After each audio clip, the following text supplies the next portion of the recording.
আমরা এখন স্কটল্যান্ডের গ্লাসগো থেকে পোর্ট উইলিয়ামের দিকে রওনা হচ্ছি। আজ আমার সাথে আজকের ট্যুরে আছে নয়ন এবং শাহিন ভাই। গ্লাসগো থেকে পোর্ট উইলিয়ামের দূরত্ব প্রায় 107 মাইল।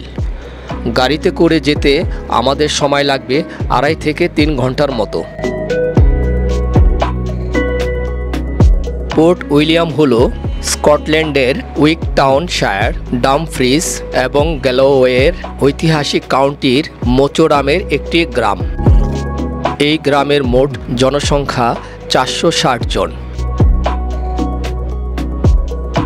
পোর্ট উইলিয়ামে একটি পোস্ট অফিস, কিছু সাধারণ দোকান, একটি টেকওয়ে, একটি রেস্তোরাঁ, একটি কমিউনিটি সেন্টার এবং আরও বেশ কিছু দোকান রয়েছে।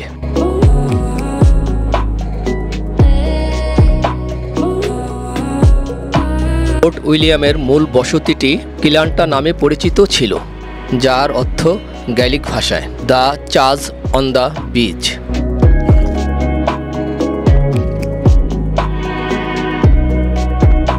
এবং সম্ভবত 4th শতাব্দীর শেষের দিকে কাছাকাছি উইন্থনের সেন্ট নিনিয়ানের আগমনের পরেই স্থানটি প্রতিষ্ঠিত হয়েছিল।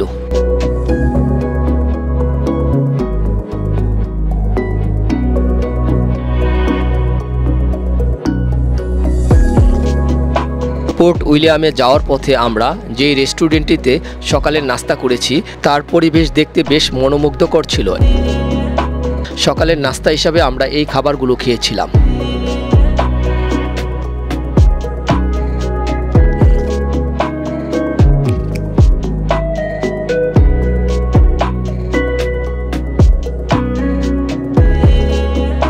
মনরিথ হাউসের ডেবেল পার এবং স্যার উইলিয়াম ম্যাক্সওয়েল 1776 সাল পর্যন্ত 5 বছরে তিনি একটি নতুন গ্রাম তৈরি করেন। তখন এই স্থানটির নামকরণ করা হয় পোর্ট উইলিয়াম।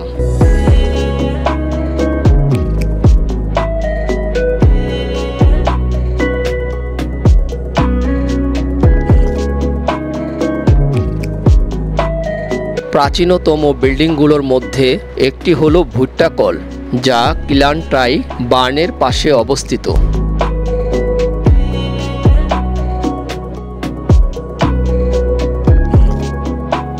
যে কেবল কারটি এখন দেখতে পাচ্ছেন, আমরা এখন সেই কেবল কারটি করে পাহাড়ের বেশ উপরে উঠব এবং পাহাড়ের উপরে উঠে পাহাড়ের মনোমুগ্ধকর দৃশ্য উপভোগ করব।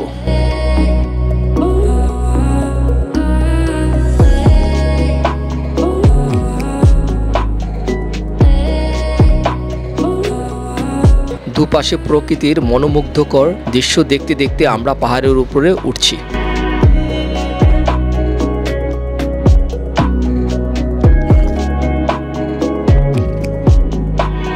আমরা স্কটল্যান্ডের গ্লাসগো থেকে এসেছি, আর আমরা এখন এসেছি অলমোস্ট 3 ঘন্টা ড্রাইভ করে।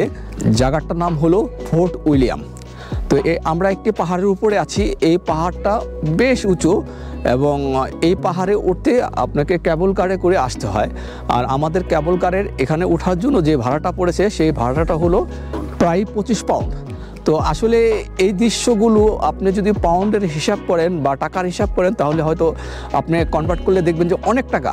বাট এই জিনিসগুলো আপনাকে স্বচোখে দেখতে হলে এখানে আসতে হবে এবং এসে যদি আপনি স্বচোখে দেখেন তাহলে আপনাকে অনেক ভালো লাগবে, যেটা হয়তো বা ভিডিওতে ওভাবে দেখানো যায় না অথবা বোঝা যায় না, কিন্তু বাস্তবতাটা অনেক সুন্দর। আর স্কটল্যান্ডের ট্যুরের যে সফলতা, আমাদের এই সফলতার যে একজন নায়ক, এই নায়কটাকে আপনাদের সাথে পরিচয় করে দিচ্ছি। ভাইজান কেমন আছেন? জি ভাই, ভালো, ধন্যবাদ স্কটল্যান্ডে আসার জন্য। আর আমিও ফার্স্ট টাইম আসলে এখানে আসছি। 17 বছর থাকি এখানে, কিন্তু আমিও ফার্স্ট টাইম আসা। হোপফুলি তাদের ভালো লাগছে। আর আসলে এখানকার বর্ণনা ভাষায় বা ভিডিওতে কতটুকু প্রকাশ করা সম্ভব আমি জানি না, নিজের চোখে দেখলে হয়তো বা সেটা সম্ভব যে আপনি কতটুকু বুঝবেন। ধন্যবাদ। নয়নকে ধন্যবাদ যে বিশেষ করে ইউরোপে তথা যারা বাইরে থাকে তারা 10 দিন 12 দিন বা 15 দিনের ছুটিটা এটা সহজ ব্যাপার না, আপনারা হয়তো জানেন। সোহেল, তুমি ইউরোপ ট্যুরে আসার জন্য ধন্যবাদ। আর বন্ধুর জন্য বন্ধু সব কিছুই করতে পারে, ইনশাল্লাহ করে যাব। মৃত্যুর আগ পর্যন্ত বন্ধু ফরএভার। আমাকে যে এই ছুটি উপহার দেওয়ার জন্য দুজনকে অসংখ্য অসংখ্য ধন্যবাদ। আবারও ইউরোপ থেকে 12 দিনের জন্য ছুটি নিয়ে এখানে চলে আসছে। আসলে এটাকেই বলে বন্ধুত্ব।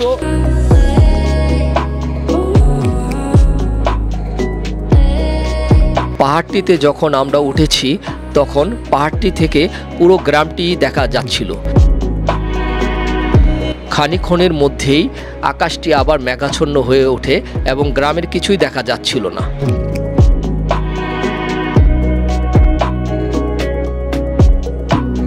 পাহাড়ের উপরে একটি মনোমুগ্ধকর ঝর্ণা ছিল, যা দেখতে বেশ ভালো লাগছিল।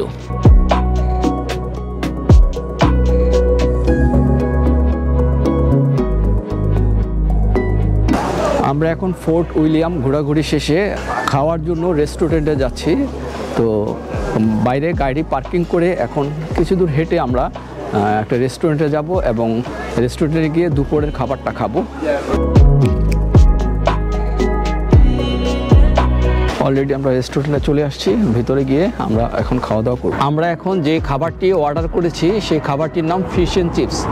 এখানকার একটি ফেমাস খাবারের মধ্যে অন্যতম। আমরা এখন ফিশ অ্যান্ড চিপসটা খাবো এবং ট্রাই করবো এটা খেতে কেমন। এদিকে নয়ন এটা অলরেডি খাওয়া শুরু করছে। নয়ন, কেমন খাবারটা? আমি তো এটা ইউজ টু, আচ্ছা, আমি সবসময় খাই। হ্যাঁ। খুবই মজার একটা খাবার। আচ্ছা আচ্ছা, এটা স্কটিশ, আইরিশ এবং হলো যে ইংল্যান্ডের খুব ফেমাস এটা। আচ্ছা আচ্ছা। আমি অকেশনালি যাই, কেউ আসলে খুবই মজা, ভালোই লাগতেছে না? আমরা যে জায়গাটিতে বসে খাচ্ছি তো সেই জায়গাটি একটা লেকের পা, আমাদের সাথে লেক এবং তার পাশে বেঞ্চে বসে আমরা এই খাবারটি খাচ্ছি। এই যে আমরা যেখানে খাচ্ছি তার পাশে একেবারে পাশেই লেক। পোর্ট উইলিয়াম থেকে ফেরার পথে রাস্তার পাশে একটি গাছ দেখতে পেলাম।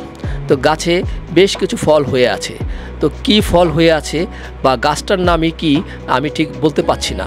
তো কেউ যদি গাছটার নাম কি এবং কি ফল হয়ে আছে কেউ যদি বলতে পারেন তাহলে আমাদেরকে কমেন্ট বক্সে জানাতে পারেন।